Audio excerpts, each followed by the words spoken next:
bringing you a southern perspective on books, movies, music, and much, much more.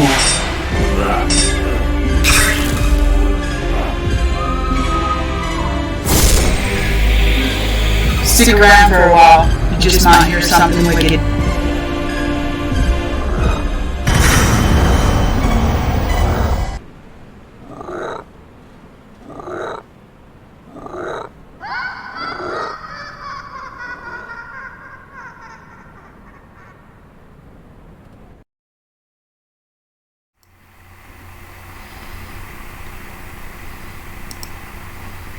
Hi again, everyone, and I'm so pleased that you're back to join me for more readings. So last week was kind of chaotic and it didn't go as planned, so I had to take an entire week off. Little kitten that I showed you on the Friday reads for the first week didn't go very well. She ended up miscarrying her entire litter of kittens, so it was not a good week.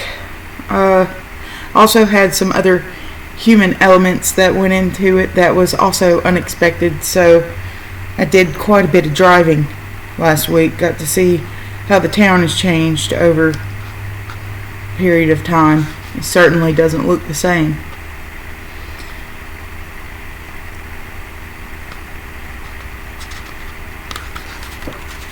But in my absence, I hope everyone had a wonderful week. And also, before I forget, and before the hour turns, happy Halloween, everyone. I hope it was safe for you, and that all of you and yours were safe as well. So we are going to jump into our Monday reads, and in this ratty old book called The 1001 Things Everyone Should Know About Science by James Trefil.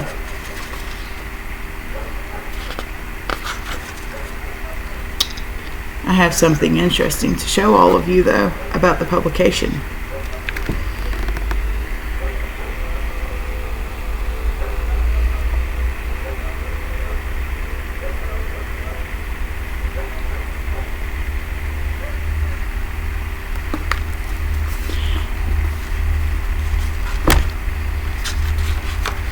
So, let's jump into classical biology, shall we?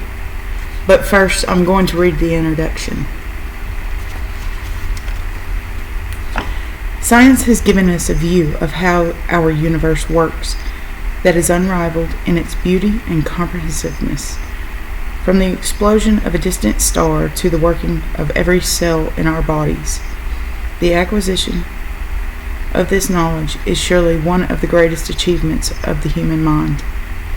Because science deals with so many disparate things, there are many ways of presenting it, many ways of slicing the pie.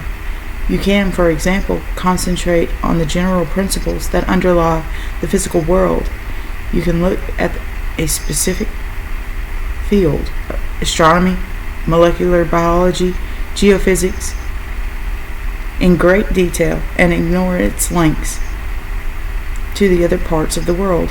Or you can, as I do here, break all of science down into bite-sized chunks. Each of these approaches is appropriate in its own context. What I tried to do in the following pages is give an overview of how the world operates. The information is presented in a numbered list of things, ranging in length from a single sentence to a few paragraphs. These items, in turn, are grouped together into sections of a few dozen items that cover specific fields of knowledge, such as classical genetics, quantum optics, and animal reproduction. Within each section, there is a logical progression from the first item to the last. But you can also use the book by turning to the general, classical biology, evolution, molecular biology, classical physical science, modern physical science, earth science, and astronomy, in whatever order you wish. The book, in short, is intended to be browsed You are supposed to open it to a random page, read a bit, say, "Gee, I didn't know that," or "How interesting," and then put it down until next time. It's not a textbook, and you aren't supposed to read it from start to finish.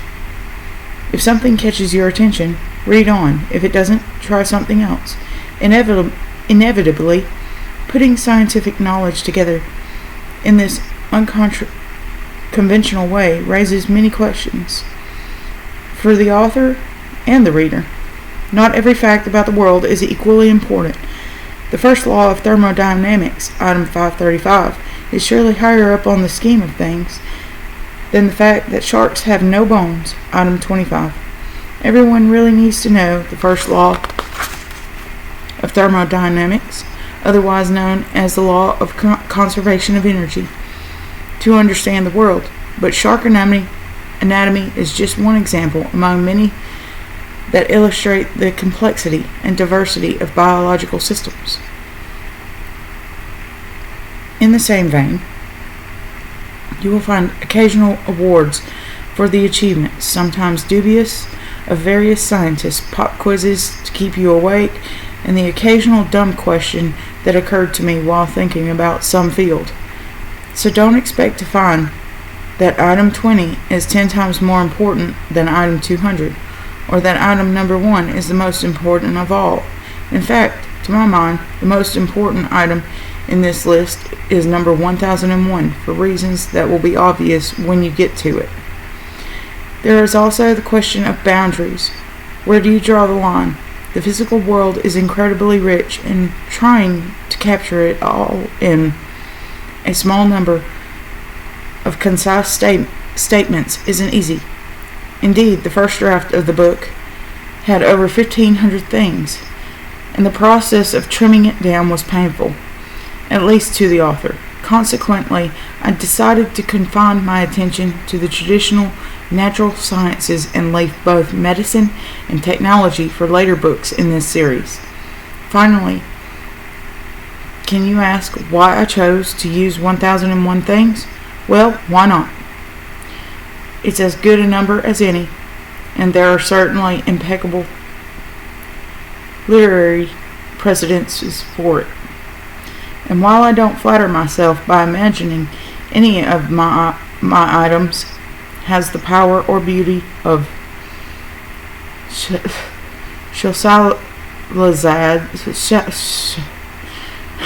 Scheherazad's stories, taken together, my 1001 bits of fact, theory, philosophy, and history will fill out your view of the world and provide, I hope, the bits and pieces of knowledge that you never knew you needed.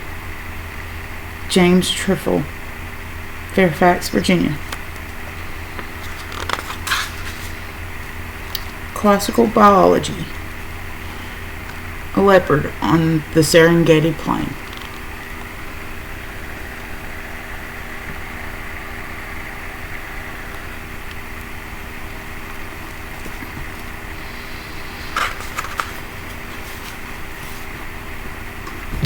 Plant reproduction.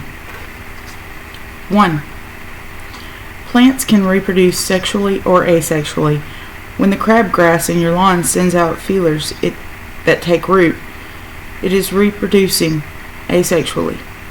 It does in addition to, and sometimes instead of, the more normal sexual reproduction that takes place through the use of seeds, see below.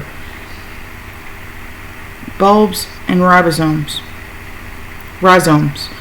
underground stems, sometimes called suckers, are other examples of asexual reproduction in plants. The practice of grafting, joining the branch of one plant to the stem of another, is an example of an artificially induced asexual means of reproduction. The simplest form of asexual reproduction is practiced by single-celled plants like algae, which reproduce by ordinary cell division. An asexual reproduced plant is genetically identical to the parent plant and is therefore a clone. Asexual reproduction proceeds more rapidly than sexual, but produces a population in which variation occurs only through mutations. The anatomy of a flower. I'll show you the diagram.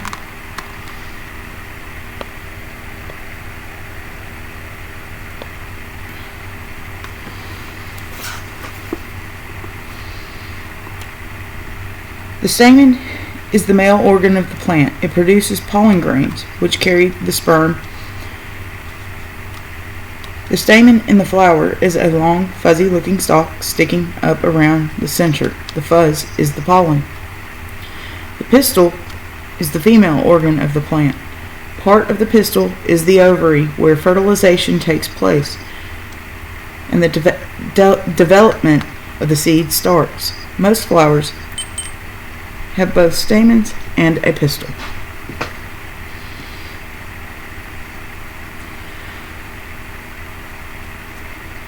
Two, alternation of generations is the most primitive form of sexual reproduction.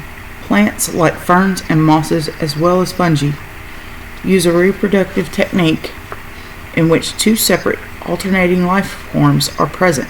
Take ferns as an example. The large frond grows from an embryo by the ordinary cell division. Spores develop in little pods underneath the fern leaf. These spores each have half the normal complement of chromosomes. When the spores are scattered, they grow into microscopic plants that produce either eggs or sperm. When the sperm mature, they are released and swim through the water to fertilize the eggs in neighboring plants. The fertilized embryo, which now has a full complement of chromosomes, then develops into familiar large fern frond, and the whole cycle repeats. For the fern, one generation, the frond, is large and long-lived, while the other is ephemeral and tiny, but both are necessary for the life cycle of the plant. 3. Every navel orange comes from a single tree. In the early 19th century, a mutant tree appeared on a plantation in Brazil. It produced oranges without seeds. Every navel orange in the world today comes from a bud that was grafted from that mutant onto another tree, whose branches were then grafted onto another, and so forth. 4. The emergence of plants onto land required development of seeds. In seed plants, the egg remains within the parent plant to be fertilized by the sperm that may come from that plant or from another. The fertilized egg, zygote, remains in the parent plant until it develops into a hardy, multi-celled seed, which is then released to produce a new plant. Nowhere in this process are sperm required to swim through water. 5. Pollen grains carry the sperm for seed plants. Inside all of that stuff that makes you sneeze and gives you watery eyes every summer are sperm, which, if pollen happens to land near the egg on the appropriate plant, will fertilize the egg and cause the seed to start growing, to propagate itself. Then the plant has to find some way of getting the pollen to the ovary. By far, the simplest way to do this is self-pollination. The pollen moves from the stamen to the pistil without leaving the flower. In cross-pollination, the pollen from a different plant fertilizes an egg. The flower can be carried from one plant to another by the wind or by animals such as bees or hummingbirds. Pollination results in the production of fruit. 6. The fruit of any flowering plant develops from the fertilized ovary. The fruit can be something juicy, like a pear, but it doesn't have to be edible from a human point of view. The white puffs on a dandelion and the helicopter-like things that fall off maple trees are both fruit in the technical sense. 7. the red part of a strawberry isn't the fruit.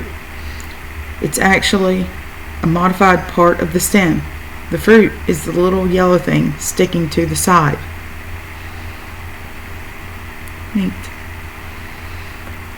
And that's it for this week, and we will start with plant growth next time around.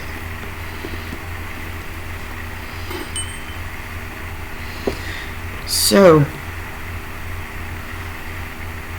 in our last Monday episode, we read the inaugural addresses of President George Washington. And this week, we will pick up with John Adams.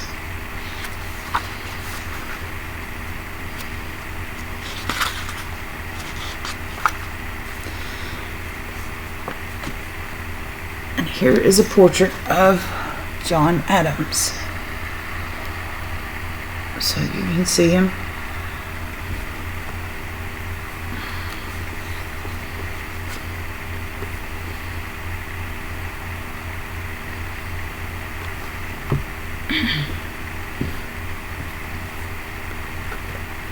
Inaugural address in the city of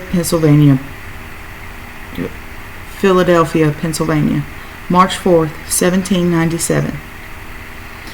When it was first perceived in early times that no middle course for America remained between unlimited submission to a foreign legislator and a total independence to its claims, men of reflection were less apprehensive of danger from the formidable power of the fleets and armies they must determine to resist than from those contests and dissensions which would certainly arise concerning the forms of government to be instituted over the whole and over the parts of this extensive country. Relying, however, on the purity of their intentions, the justice of their cause, and the integrity and intelligence of the people, under an overruling providence which had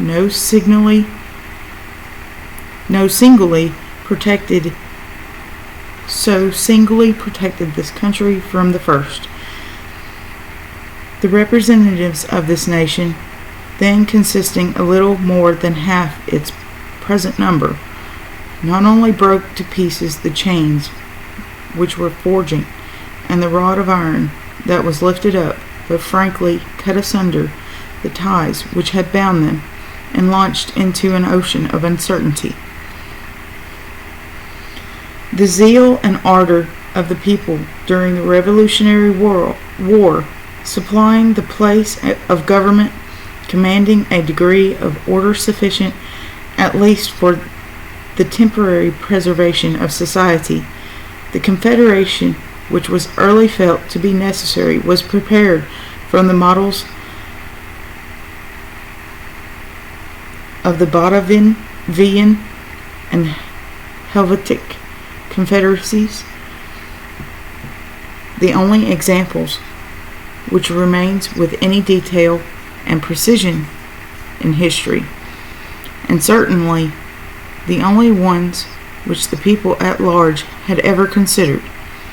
But reflecting on the striking difference in so many particulars between this country and those where a courier may go from the seat of government to the frontier in a single day, it was then certainly foreseen by some who assisted in Congress at the formation of it that it could not be durable.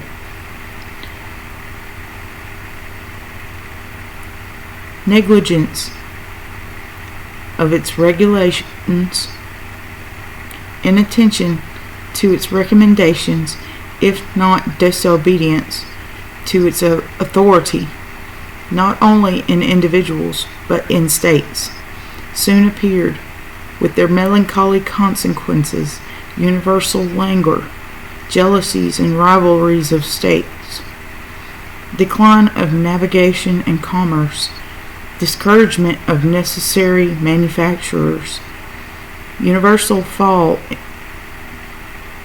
in the value of lands and their produce, contempt of public and private faith, loss of consideration and credit with the foreign nations,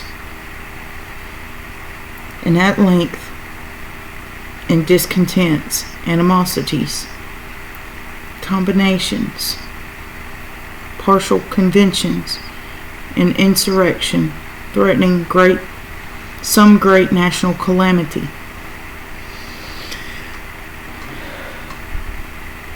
In this dangerous crisis, the people of America were not abandoned by their usual good sense, presence of mind, resolution, or integrity.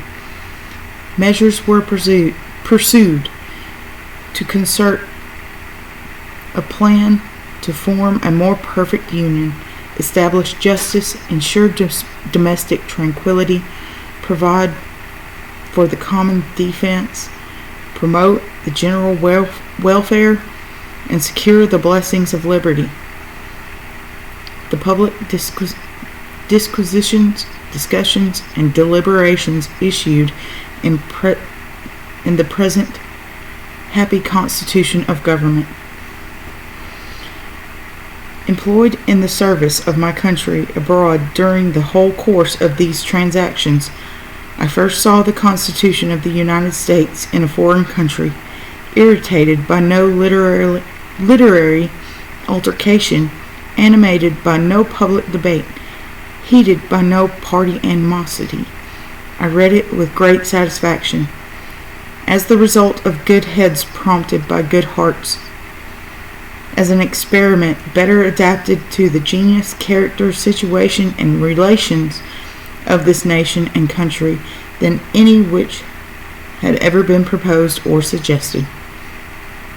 In its general principles and great outlines, it was comfortable to such a system of government as I had ever most esteemed, and in some states, my own native state in particular, had contributed to establish.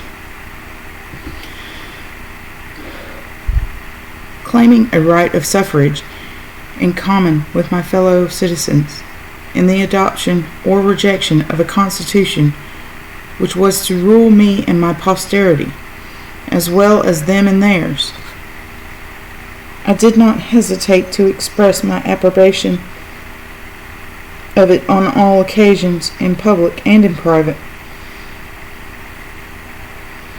It was not then, nor has been since, any objection to it in my mind that the Executive and Senate were not more permanent, nor have I ever entertained a thought of promoting any altercation in it but such as the people themselves, in the course of their experience, should see and feel to be necessary or expedient, and by their representatives in Congress and the state legislators, according to the Constitution itself, adopt and ordain.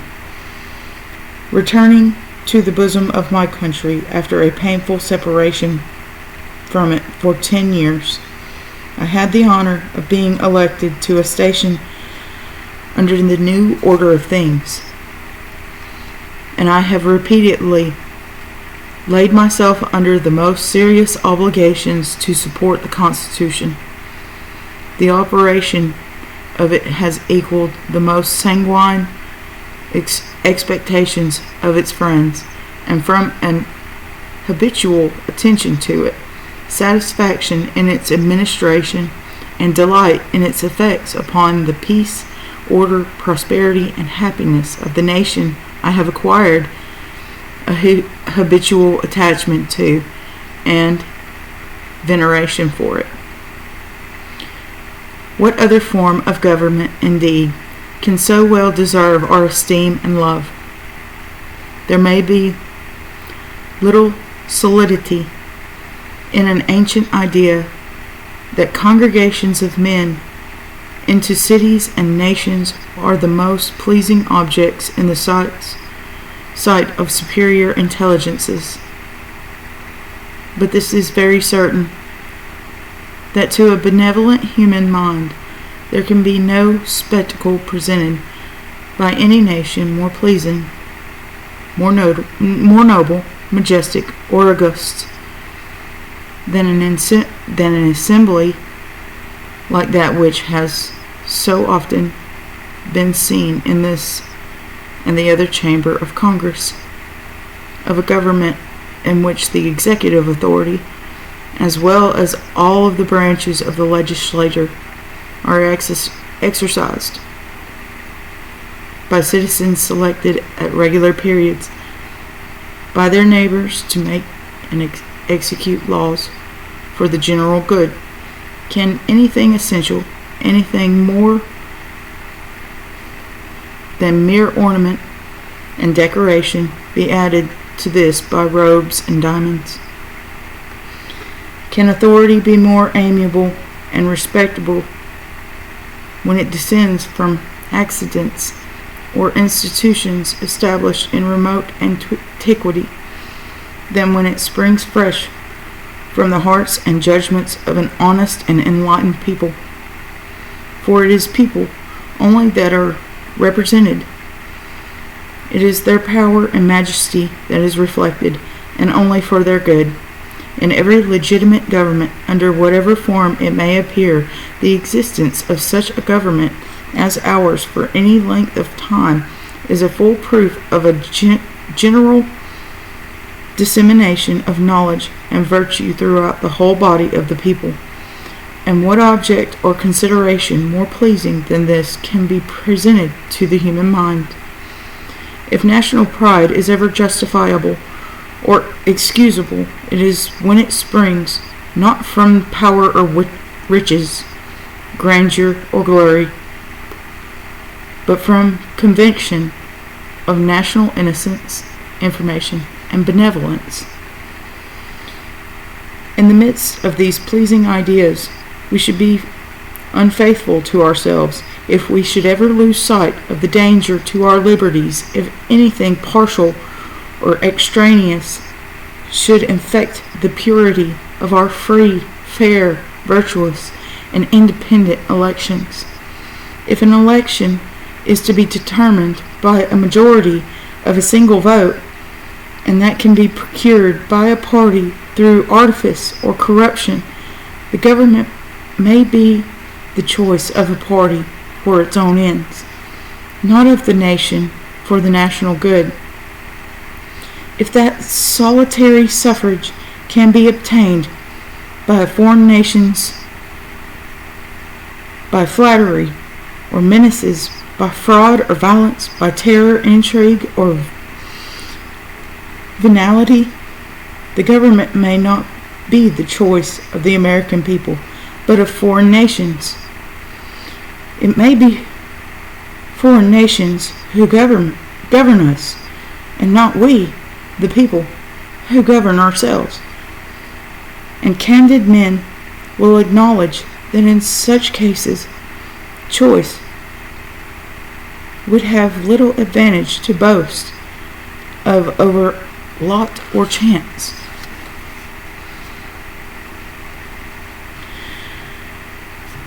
Such is the amiable and interesting system of government,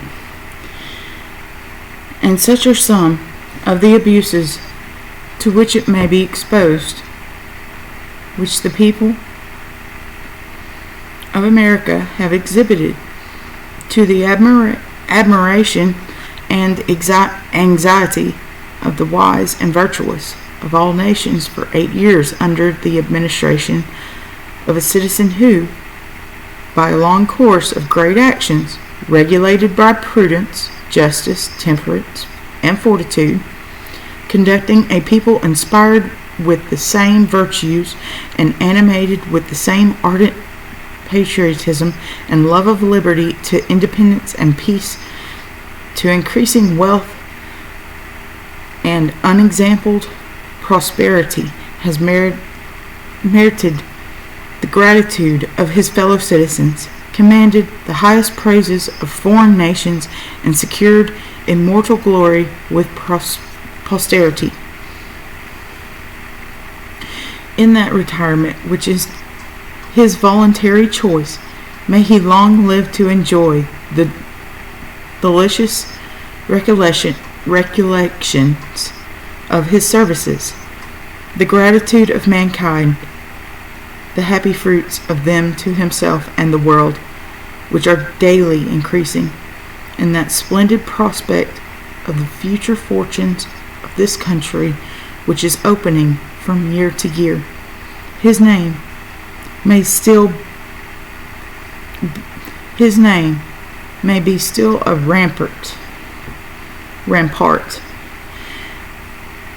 which is opening from year to year. Excuse me again. His name may be still a rampart, and the knowledge that he lives a bulwark against all open or secret enemies of his country's peace. This example has been recommended to the imitation of his successors by both houses of Congress and by the voice of the legislators and the people throughout the nation. On this subject, it might become me better to be silent or to speak with diffidence. But as something may be expected, the occasion, I hope, will be admitted as an apology. If I venture to say that if a preference upon principle of a free republican government formed upon long and serious reflections, after a diligent and impartial inquiry after truth, if an attachment to the Constitution of the United States, and a conscientious determination to support it until it shall be altered by the judgments and wishes of the people, expressed in the mode prescribed in it, if a respectful attention to the constitutions of the individual states, and a constant caution and delicacy towards the state governments, if an equal and impartial regard to the rights, interest, honor, and happiness of all the United States in the Union, without preference or regard to a northern or southern, an eastern or western position, their various political opinions on unessential points, or their personal attachments, if a love of virtuous men of all parties and denominations, if a love of science and letters, and a wish to patronize every rational effort to encourage schools, colleges, universities, academics, and every institution for propagating knowledge, virtue, and religion among all classes of the people, not only for their benign influence on the happiness of life in all its stages and classes, and of society in all its forms, but as the only means of preserving our Constitution from its natural enemies, the spirit of sophistry, the spirit of party, the spirit of intrigue, the profligacy of corruption, and the pestilence of foreign influence, which is the angel of destruction to elective governments, if a love of equal laws of justice and humanity in the interior administration, if an inclination to improve agriculture, commerce, and manufacturers for necessity, convenience, and defense, if a spirit of equity and humanity towards the aboriginal nations of America, and a disposition to ameliorate their condition by inclining them to be more friendly to us and our citizens to be more friendly to them, if an inflexible determination to maintain peace and inviolable faith with all nations, and that system of neutrality and impartiality among the belligerent powers of Europe which have been adopted by this government, and so solemnly sanctioned by both houses of Congress and applauded by the legislators of the states and the public opinion, until it shall be otherwise ordained by Congress. If a personal esteem for the French nation, formed in a residence of 7 years chiefly among them, and a sincere desire to preserve the friendship which has been so much for the honor and interest of both nations, if while the conscious honor and integrity of the people of America and the internal sentiment of their own power and energies must be preserved, an earnest endeavor to investigate every just cause and remove every colorable pretense of complaint, if an intention to pursue by amicable negotiation a reparation for the injuries that have been committed on the commerce of our fellow citizens by whatever nation, and if success cannot be obtained, to lay the facts before the legislature, that they may consider what further measures the honor and interests of the government and its constituents demand. If a resolution to do justice as far as may depend upon me, at all times and to all nations, and maintain peace, friendship, and benevolence with all the world, if an unshaken confidence in the honor, spirit, and resources of the American people, on which I have so often hazarded my all and never been deceived, if elevated ideas of the high destinies of this country and of my own duties toward it, founded on a knowledge of the moral principles and intellectual improvements of the people, deeply engraven on my mind in early life, and not obscured but exalted by experience and age, and with humble reverence, I feel it to be my duty to add, if a veneration for the religion of a people who profess and call themselves Christians, and a fixed resolution to consider a decent respect for Christianity among the best recommendations for the public service, can enable me in any degree to comply with your wishes, it shall be my strenuous endeavor that this sagacious injunction of the two houses shall not be without effect. With this great example before me, with the sense and spirit, the faith and honor, the duty and interest of the same American people pledged to support the Constitution of the United States, I entertain no doubt of its continuance in all its energy, and my mind is prepared without hesitation to lay myself under the most solemn obligations to support it to the utmost of my power.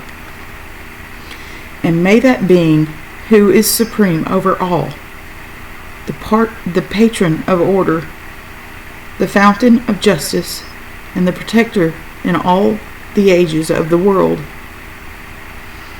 of virtuous liberty, continue his blessings upon this nation and its government, and give it all possible success and duration consistent with the ends of his providence.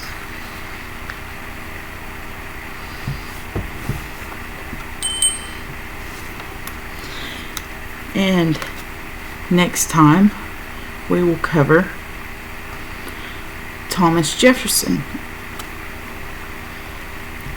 as John Adams only had one inaugural address.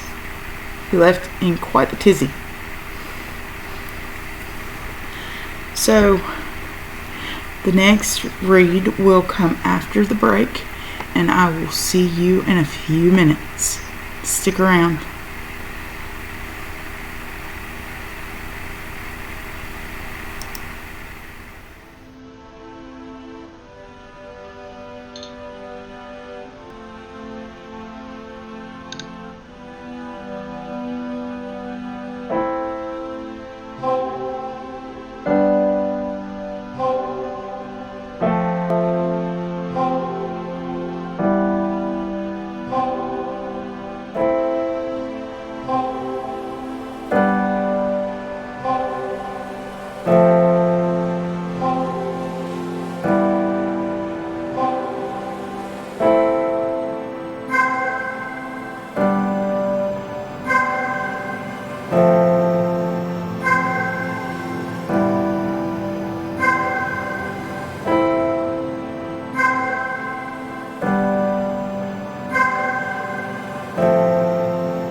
And welcome back.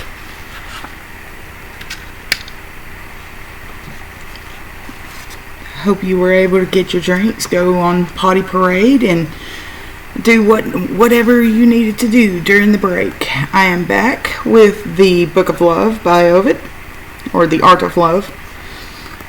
And we will be continuing tonight with Elegy 3. He commends himself to his mistress by the merits of his poetry, the purity of his morals, and by the vow of his unchangeable fidelity. My prayer is just, let the fair one who so lately captivated my heart love me forever, or so act that I shall love her ever. Nay, but 'tis too much I ask. Only let her suffer herself to be loved. May Cytherea incline her ear to all my prayers, vouchsafe thy favors to a lover who swears that he will serve thee through the years, who knows how to love with pure and lasting fidelity. If I have no long line of famous ancestors to recommend me, if the founder of our family is but a simple knight, if innumerable plows be not required to till my fields, if my father and mother are constrained to husband our resources, at least let Apollo and his choir of the nine, and the discoverer of the vine, plead with thee in my behalf, and love who gives me unto thee, and faith that shall not fail, not irreproachable morals, guileless sincerity, and modesty that knows how to blush. I am none of those who love 100 women at a time. I am no fickle philanderer. Thou and only thou, believe me, wilt ever be my beloved by me. Whatsoever the tale of years the fates may spin for me, I will pass them at thy side, and dying, be lamented by thee. Vouchsafe to be the joyful subject of my song, and my song shall be worthy of their theme. 'Twas poetry that gave renown to the nymph Io, affrighted at her horns, and to the fair Leda, whom the divine adulterer seduced by taking on the semblance of a swan, and to Europa, who carried off by a fictitious bull traversed the sea, grasping in her virgin hands the wide horns of her captor. We too shall be sung throughout the world, and ever by my name shall be united with thine own. Elegy 4.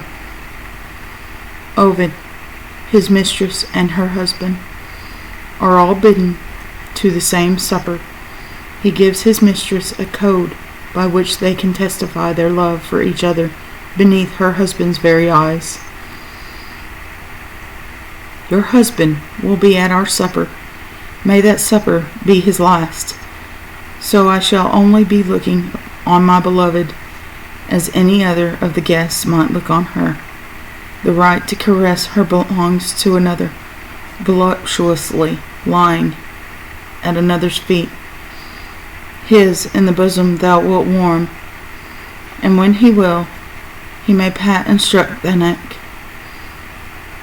Marvel no more that her bridal banquet over, the fair Hippodamia excites the monstrous race of the centaurs to the combat. I dwell not, as do they, in the forest, nor, as they, am I half man, half horse. Yet it would, I trow, be full hard for me to restrain my ardor and my jealousy. Now learn what it will behoove thee,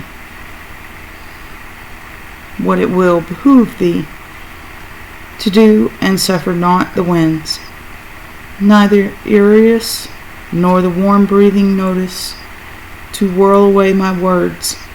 See to it that thou comest before thy husband. I do not surely foresee what, if thou dost so, may befall. Yet be there before him. When he shall have lain him down beside the table, go thou, with mind due mirror, and lay thee at his side, but forget not, as thou pass it, to rub my foot, but secretly, so that he shall not see. Never take thine eyes off of me. Take heed of all of my movements, and note the discourse of my eyes. Secretly receive, and secretly send forth these signals of our love, though they utter no word. My eyebrows shall speak to thee, my fingers, aye, and the very wine itself shall have their language. When thou bethinkest thee of the delights that we taste together, thou and I, pass thy dainty hand o'er the roses of thy cheeks. If there is aught wherewith thou wouldst secretly reproach me, softly with thy fingers touch the tip of thine ear. When the signs I make, or the words I speak, delight thee, then be sure, my starry one, to twist thy ring about thy finger. Touch the table as the priest toucheth the altar. When thou wouldst call down well-merited evils on thy husband, When he shall pour out wine for thee, bid him quaff it himself. Then whisper softly to the slave, and bid him bring thee the wine that dost prefer. The cup which thou givest him back, I will drink therefrom, and place thy lips have touched. There shall my lips touch also. If peradventure he offer thee a dish whereof he hath already tasted, put it from thee. Suffer him not to shower upon thee his unworthy caresses. Lean not thy dainty head upon his uncouth breast. Let not his roving fingers touch thy lovely breast. And above all, see that there be no kissing. If thou but give him a single one, I will proclaim myself thy lover. I will say, these kisses are mine, and I'll clap a heavy hand upon him. These caresses at least I shall behold with mine eyes, but the fondlings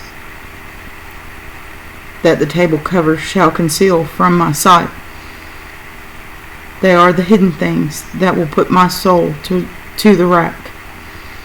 Put not thy thighs nor thy legs nigh to thy husband, nor touch with thy dainty toes his hard and clumsy foot. Ah, hapless me! Countless are the things of this kind that I dread, for countless are the times I have myself indulged in them. All that I myself have experienced with thee comes back today to torture me. Oftentimes my mistress and I, feeling with our hands beneath our sheltering raiment, have forestalled the sweet moment of delight. Thus thou shalt not do, but so thou mayest free me from the merest shadow of misgiving. Lay bare thy shoulders from the mantle that enshrouds them. Cease not to bid thy husband drink, but add no kisses to thy prayers, and so long as he shall be able to swallow, stint not secretly to fill his cup with strong wine. When he is overcome by sleep and liquor, we ourselves do what the place and the circumstances permit. When thou risest up to return home, all the company will rise with thee. Remember then to place thyself in the midst of the throng. There shalt thou find me, or I thee, and then whatsoever part of me thou canst touch, lay thy hand upon me. These my behests can serve but for an hour or two. The imperious night is at hand that severs me from my mistress. Her husband will have her in keep and hold till the day cometh, and I, weeping sad tears, can but follow her to that cruel door. He will taste her lips, and anon far more than her lips. What thou grantest me in secret, he will demand as his right, but this at least give him with reluctance. Thus much thou canst do, and as one yielding to superior force, silent be thy caresses, and let Venus be niggard with him. If thou fulfillest my behests, he will taste no delight, and thou at least will name none in his arms.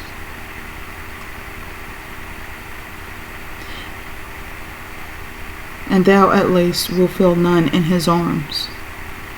Howbeit, whosoever may betide tonight, assure me on the morrow that he hath had no joy of thee. Well, damn.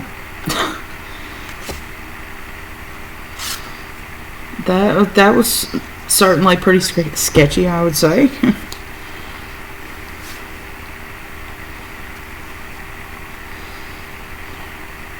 So we will continue further next time around, starting with Elegy 5.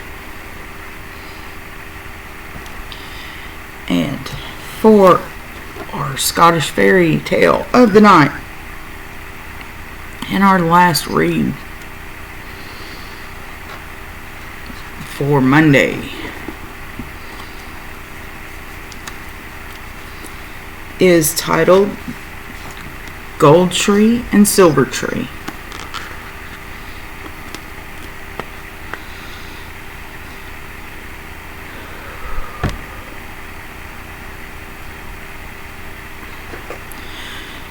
In bygone days, there lived a little princess named Goldtree, and she was one of the prettiest children in the whole world.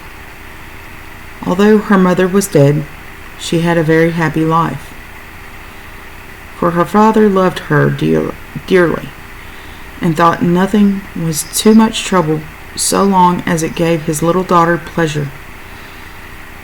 But by and by, he married again, and then the little princess's sorrows began. For his new wife, whose name, curious to say, was Silvertree, was very beautiful, but she was also very jealous, and she made herself quite miserable for fear that someday she would meet someone who was better looking than she was herself. When she found that her stepdaughter was so very pretty, she took a dislike to her at once, and was always looking at her and wondering if people would think her prettier than she was. And because in her heart of hearts she was afraid that they would do so, she was very unkind indeed to the poor girl. At last one day, when Princess Goldtree was quite grown up, the two ladies went for a walk to a little well which lay, all surrounded by trees, in the middle of a deep glen. Now the water in this well was so clear that everyone who looked into it saw his face reflected on the surface, and the proud queen loved to come and peep into its depths, so that she would see her own picture mirrored in the water. But today, as she was looking in, what should she see but a little trout which was swimming quietly backwards and forwards not very far from the surface. "Troutie, Troutie, answer me this one question," said the queen. "Am I not the most beautiful woman in the world?" "No, indeed, you are not," replied the trout, promptly jumping out of the water as he spoke in order to swallow a fly. "Who is the most beautiful woman then?" asked the disappointed queen, for she had expected a far different answer. "Thy stepdaughter, the Princess Goldtree, without a doubt," said the little fish. Then, frightened by the black look that came upon the jealous queen's face, he dived to the bottom of the well. It was no wonder that he did so, for the queen's expression was not pleasant to look at, as she darted an angry glance at her fair young stepdaughter, who was busy picking flowers some little distance away. Indeed, she was so annoyed at the thought that anyone should say that the girl was prettier than she was, that she quite lost her self-control, and when she reached home she went up in a violent passion to her room and threw herself on the bed, declaring that she felt very ill indeed. It was in vain that the Princess Goldtree asked her what the matter was, and if she could do anything for her. She would not let the poor girl touch her, but pushed her away as if she had been some evil thing. So at last the princess had to leave her alone and go out of the apartment, feeling very sad indeed.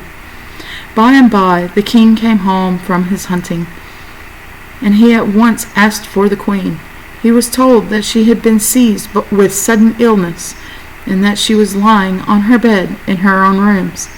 and that no one, not even the court physician, who had been hastily summoned, could make out what was wrong with her. In great anxiety, for he really loved her, the king went up to her bedside and asked the queen how she felt, and if there was anything that he could do to relieve her. "Yes, there is one thing that thou couldst do," she answered harshly. "But I know full well that even although it is the only thing that will cure me, thou wilt not do it." "Nay," said the king, "I deserve better words at thy mouth than these. For thou knowest that I would give thee aught thou carest to ask, even if it be the half of my kingdom." "Then give me thy daughter's heart to eat," cried the queen, "for unless I can obtain that, I will die, and that speedily." She spoke so wildly and looked at him in such a strange fashion that the poor king really thought that her brain was turned, and he was at his wit's end what to do. He left the room and paced up and down the corridor in great distress, until at last he remembered that that very morning the son of the great king had arrived from a country far over the sea, asking for his daughter's hand in marriage. "Here is a way out of the difficulty," he said to himself. "This marriage pleaseth me well, and I will have it celebrated at once. Then, when my daughter is safe out of the country, I will send a lad up the hillside and kill a he-goat, and I will have its heart prepared and dressed, and send it up to my wife. Perhaps the sight of it will cure her of this madness." So he had the strange prince summoned before him, and told him how the queen had taken sudden illness, and had wrought on her brain, and had caused her to take a dislike to the princess, and how it seemed as if it would be a good thing if, with the maiden's consent, the marriage could take place at once, so that the queen might be left alone to recover from her strange malady.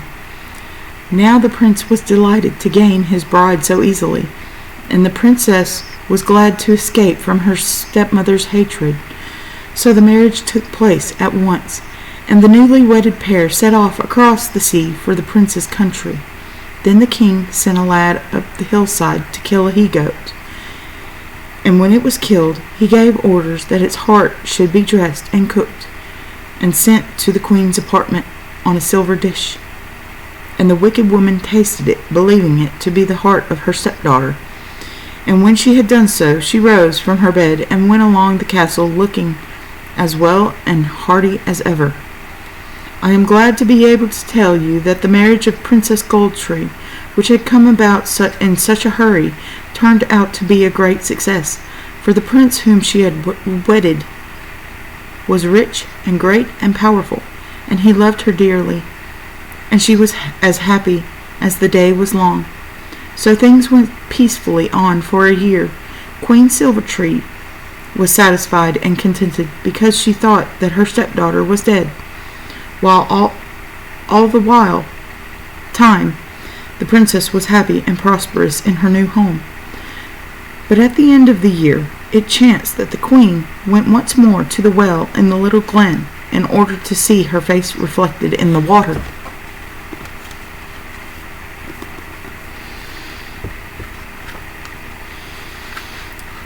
And it chanced also that the same little trout was swimming backwards and forwards, just as he had done the year before. And the foolish queen determined to have a better answer to her question this time than she had last. "Trouty, Trouty," she whispered, leaning over the edge of the well, "am I not the most beautiful woman in the world?"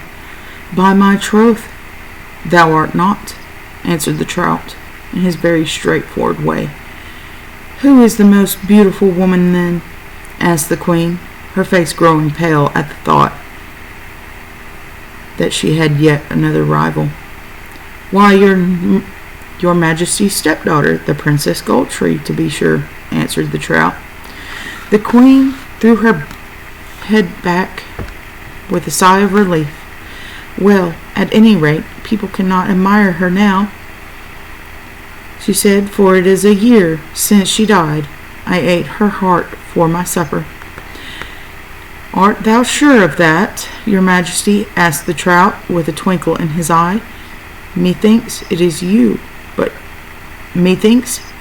but a year since she married the gallant young prince who came from abroad to seek her hand and returned with him to his own country.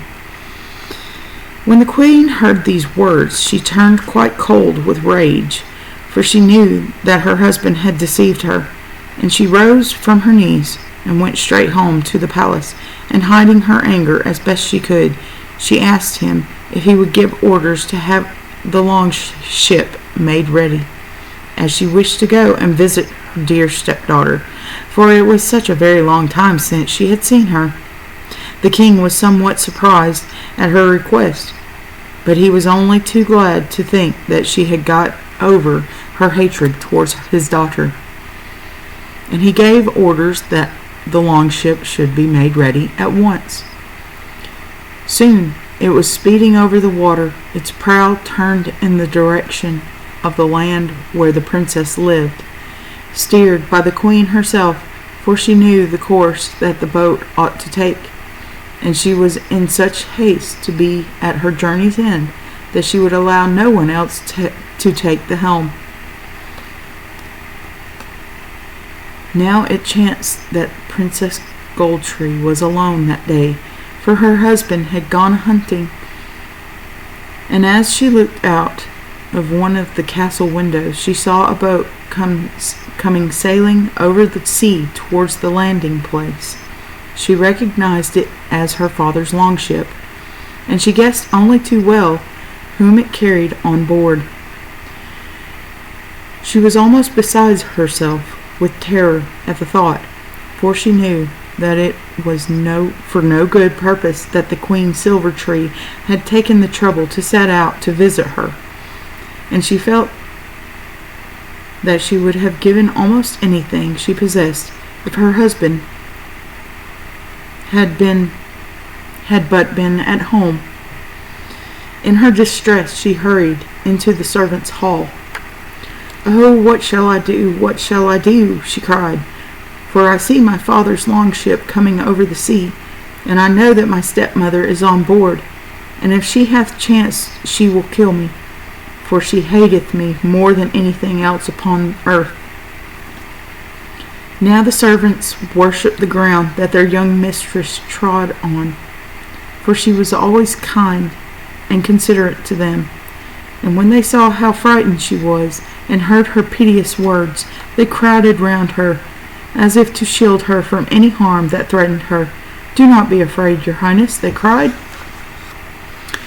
"We will defend thee with our very lives if need be, but in case thy lady stepmother should have the power to throw any evil spell over thee, we will lock thee in the great mullioned chamber. Then she cannot get nigh thee at all." Now the mullioned chamber was a strong room, which was in a part of the castle all by itself, and its door was so thick that no one could possibly break through it, and the princess knew that if she were once inside the room, with its stout oaken door between her and her stepmother, she would be perfectly safe from any mischief that wicked woman could devise. So she consented to her faithful servant's suggestion, and allowed them to lock her in the mullioned chamber. So it came to pass that when Queen Silvertree arrived at the great door of the castle, and commanded the lackey who opened it to take her to his royal mistress, he told her, with a low bow, that was impossible, because the princess was locked in the strong room of the castle, and could not get out, because no one knew where the key was. Which was quite true, for the old butler had tied it round his neck. Oh, hold on. Which was quite true, for the old butler had tied it round the neck of the prince's favorite sheepdog, and had sent him away to the hills to seek his master. "Take me to the door of the apartment," commanded the queen. "At least I can speak to my dear daughter through it." And the lackey who did not see what harm could possibly come from this, did as he was bid. "If the key is really lost, and thou canst come out to welcome me, dear Goldtree," said the deceitful queen, "at least put thy little finger through the keyhole, that I may kiss it." The princess did so, never dreaming that the evil could come to her through such a simple action. But it did, for instead of kissing the tiny finger, her stepmother stabbed it with a poisoned needle. And so deadly was the poison that before she could utter a single cry, the poor princess fell as one dead on the floor. When she heard the fall, a smile of satisfaction crept over the Queen-Silvertree's face. "Now I can say that I am the handsomest woman in the world," she whispered. And she went back to the lackey, who stood waiting at the end of the passage, and told him that she had said all that she had to say to her daughter, and now she must return home. So the man attended her to the boat with all due ceremony, and she set sail for her own country, and no one in the castle knew that any harm had befallen their dear mistress until the prince came home from his hunting with the key of the mullioned chamber.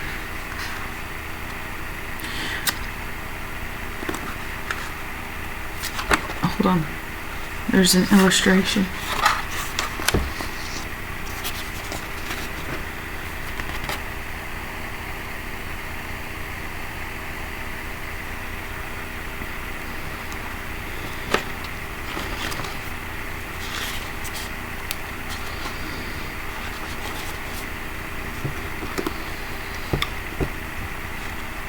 Which he had taken from his sheepdog's neck in his hand.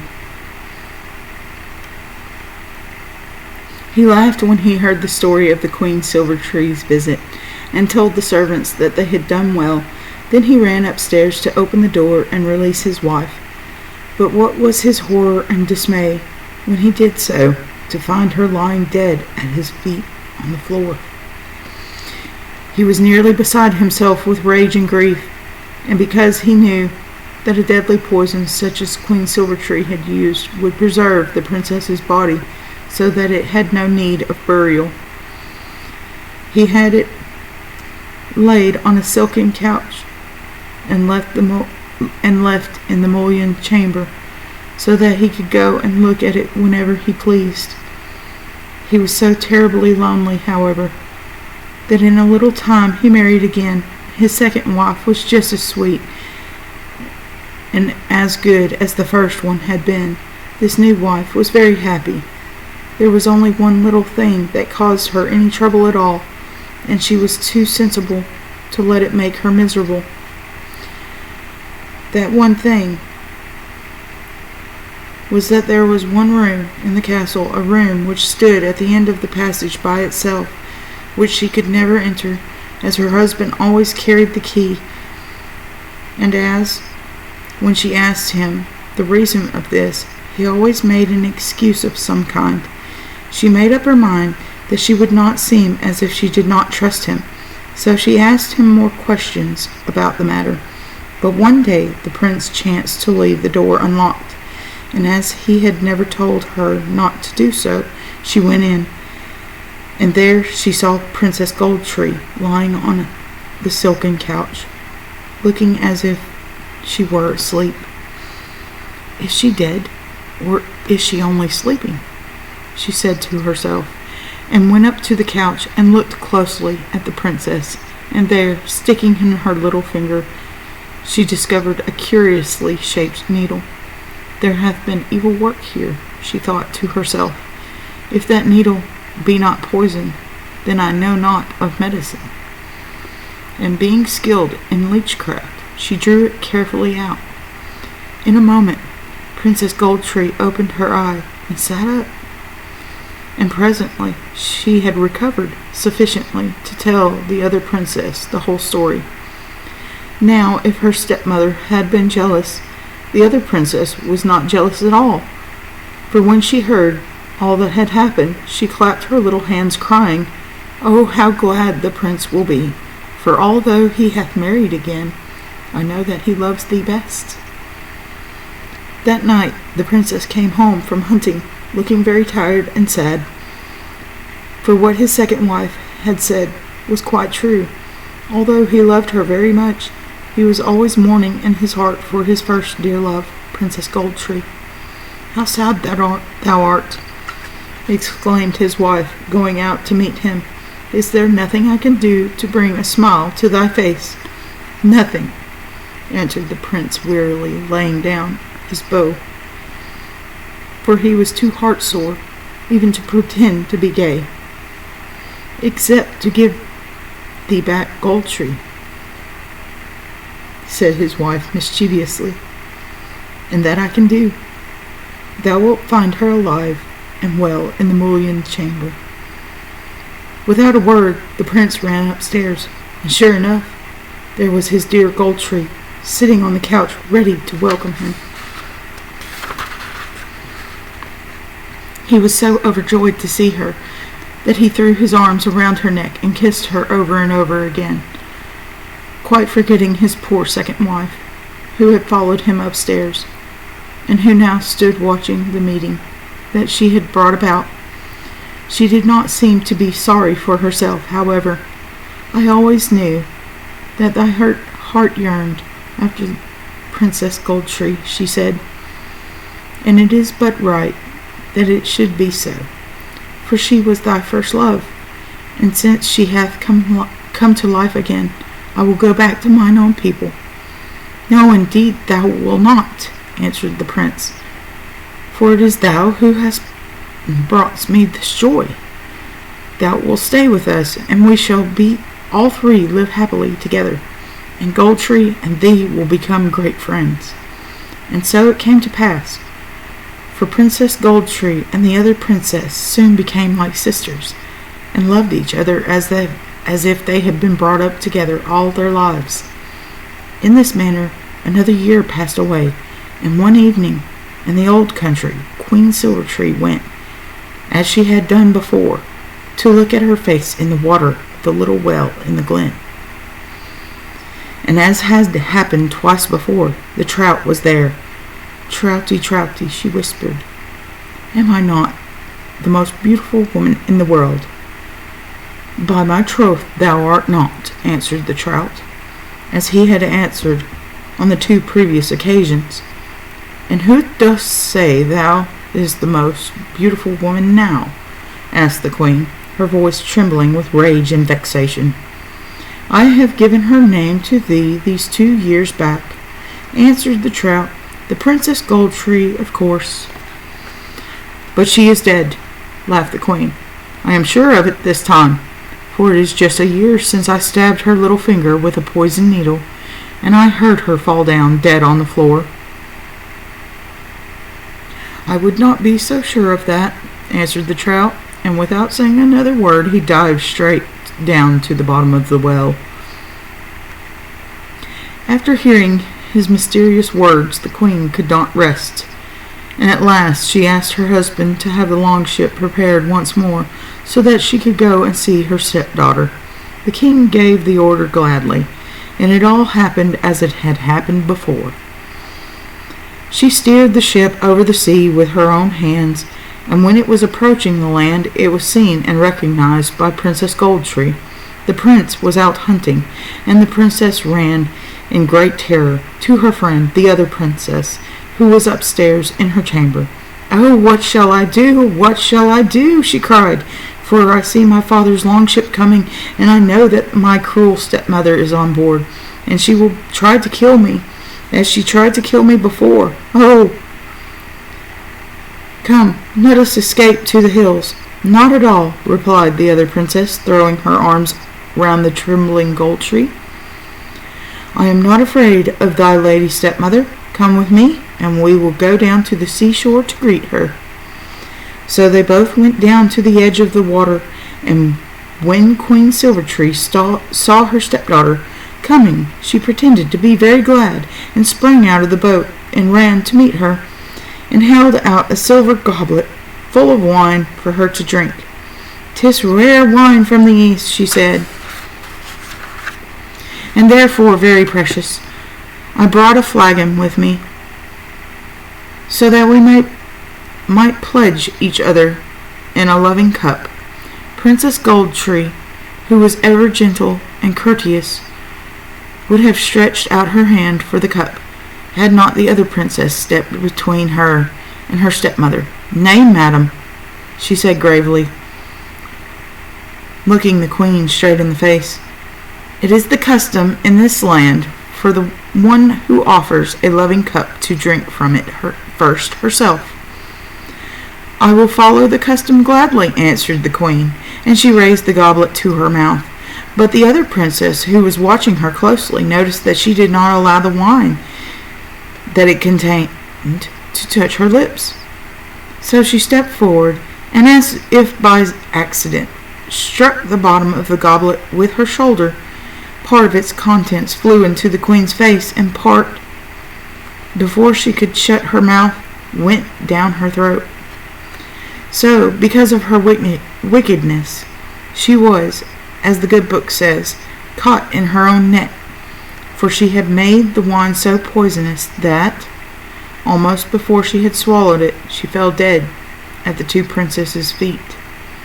No one was sorry for her, for she really deserved her fate, and they buried her hastily in a lonely piece of ground, and very soon everybody had forgotten all about her.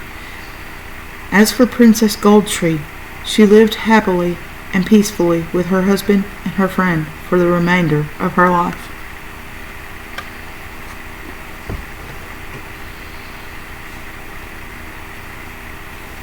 So that was a nice story. But if I had been the evil queen, I would have fried up that fish, so that fish wouldn't have given me that sort of trouble.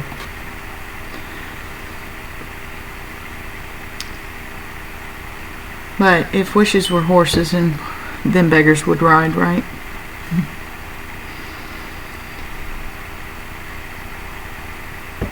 So, I hope you enjoyed this Monday edition of Wicked Shizuku's Reviews. And I hope you sleep well and that you have a good week. Thanks for watching.